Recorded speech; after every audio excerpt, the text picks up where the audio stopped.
Does stretched resolution actually make a difference in Valorant? Well, before we discuss that, let's talk about what exactly is stretch resolution. Stretch resolution is when you use an aspect ratio that is a lot smaller than the native aspect ratio of your monitor. Now, stretch res has been around for a long time, especially since that was the native aspect ratio of a lot of monitors back in the day. Aspect ratios like 4:3 and 5:4, which are very common today amongst FPS players, were pretty much the standard back in the day. But as scientists work diligently to improve our monitors, nowadays we have monitors with aspect ratios like 1920 by 1080 and 1440 by 1920, or more commonly known as 16 by 9. So if technology has advanced so much with our monitors, why do people go back to those old aspect ratios, which honestly don't look very good?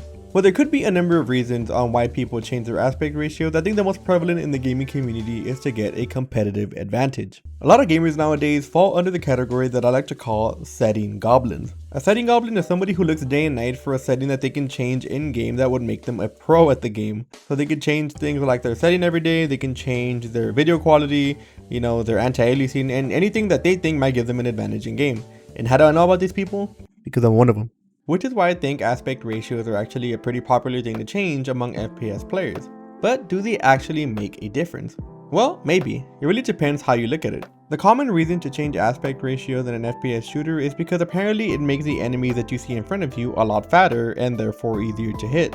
Now it's important to note that changing your aspect ratio does not really give you much of an advantage when it comes to what you can see.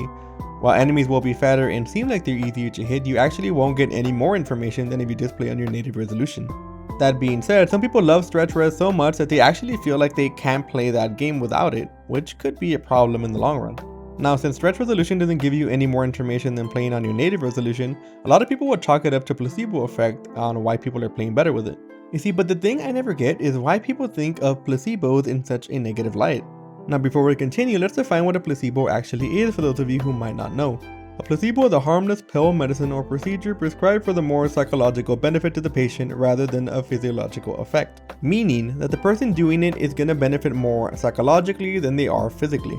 Now, a placebo doesn't always have to be medicine. It can be like a routine you do before you do something important, or maybe changing something to make you feel better about something else. Now that we know what a placebo is it actually bad to have one? A good example of this can actually be seen in sports like the NBA, where some people that throw free throws do this little routine before they actually shoot their shot. An excellent example of this would be Karl Malone, who was an old NBA player who would squat and bounce like 3 or 4 times before shooting his free throw. And for a lot of these NBA players, these routines actually did make a positive difference in their free throw percentage. So is stretch resolution a placebo? Well, technically, yeah. Well, it doesn't give you any more information than your native aspect ratio, but it does make it seem like getting kills is a lot easier. Now, I didn't play a lot of CSGO in my day, but whenever I did play, I did actually switch to 4-3, and it seemed a lot easier for me to get headshots.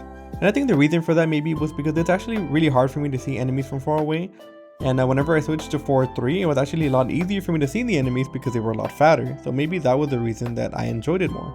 But beside that, I knew it was placebo, but I didn't think anything negative of it. Because honestly, there isn't a reason why you should see a placebo as a negative thing. There have actually been studies done that show that seeing the same thing every single day can actually have a negative impact on your performance, whatever it may be.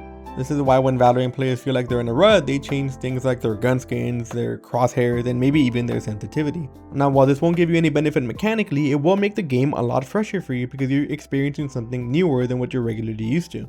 And the same goes for aspect ratio. If it helps you play better, there is no reason not to try it. For example, if you have to clap 20 times every time before you play Valorant because you feel like it makes you play better, and if you do play better, what is the reasoning for not doing it just because someone says it's quote unquote placebo? So changing your aspect ratio could definitely help. Not mechanically, but mentally. It can give the game a breath of fresh air for you, and it can make it a lot easier for you to see enemies, therefore making it a lot easier for you to shoot their heads. I personally think that anything that can help you play better at a game is definitely worth doing.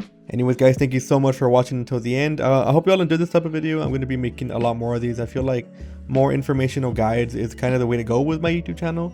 But anyways, let me know what you all think in the comments below. Anyways, this has been Kier, and I will see you all in the next video.